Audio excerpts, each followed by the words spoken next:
ഇന്നത്തെ വീഡിയോയിലേക്ക് എല്ലാവർക്കും സ്വാഗതം. ഇനി നമുക്ക് വീഡിയോയിലോട്ട് പോകാം. ഈ വാഴക്കയും ചേനക്കിഴങ്ങും വെച്ച് ഒരു ചോറിന് സൈഡായിട്ട് കഴിക്കാൻ വേണ്ടിയുള്ളതാണ്. ഈ വാഴക്കയുടെ തൊലിയെല്ലാം ചെത്തിക്കളഞ്ഞിട്ട് ചെറുതരിഞ്ഞെടുക്കാം. ചേനക്കിഴങ്ങിൻ്റെ തൊലിയും ചെത്തിക്കളഞ്ഞ് ചെറുതരിഞ്ഞെടുക്കാം. പാൻ വെച്ചിട്ടുണ്ട്, അതിലേക്ക് എണ്ണ ഒഴിച്ചു കൊടുക്കാം. എണ്ണ ചൂടാകുമ്പോഴത്തേക്കും കടുക് ഇട്ട് കൊടുക്കാം. കടുക് പൊട്ടിയതിന് ശേഷം വറ്റൽമുളക് ഇട്ട് കൊടുക്കാം. ഇനി ഇതിലേക്ക് അരിഞ്ഞു വെച്ചിട്ടുള്ള വാഴക്കയും ചേനക്കിഴങ്ങും കൂടി ഇട്ട് കൊടുക്കാം. ഇതെല്ലാം കൂടി ഒന്ന് ഇളക്കിയതിന് ശേഷം നമുക്ക് അടച്ചു വയ്ക്കാം.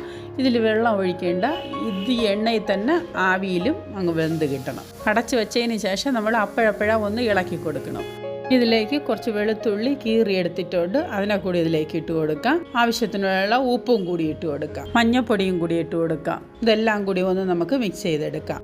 വീണ്ടും ഇതിനെ ഒന്നുകൂടി അടച്ചു വയ്ക്കാം. അടച്ചു വെച്ച് നല്ലതുപോലെ നമുക്കിതിനെ ഒന്ന് വേവിച്ചെടുക്കാം. ഇത് വാഴയ്ക്കൊക്കെ നല്ലതായിട്ട് ഒന്ന് വെന്ത് കിട്ടണം, വാഴയ്ക്കയും ചേനക്കിഴങ്ങൊക്കെ. ഇത് വാഴയ്ക്കും ചേനക്കിഴങ്ങ് വെന്ത് വന്നിട്ടുണ്ട്. ഇനി ഇതിലേക്ക് കുറച്ച് മുളക് പൊടി ഇട്ട് കൊടുക്കാം. മുളക് പൊടി ഇട്ട് കൊടുത്ത് മുളക് പൊടിയുടെ പച്ചമണം മാറുന്ന നമുക്കൊന്ന് വറുത്ത് കൊടുക്കാം. കുറച്ച് എരിവിലേക്ക് വേണ്ടിയാണ് ഞാൻ മുളക് പൊടി ഇട്ട് കൊടുത്തത്. നിങ്ങൾക്ക് വേണമെന്നുണ്ടെങ്കിൽ മാത്രം ഇട്ട് കൊടുത്താൽ മതി. ചോറ് കഴിക്കാൻ നല്ലൊരു മെഴുക്ക് പുരട്ടിയാണ്.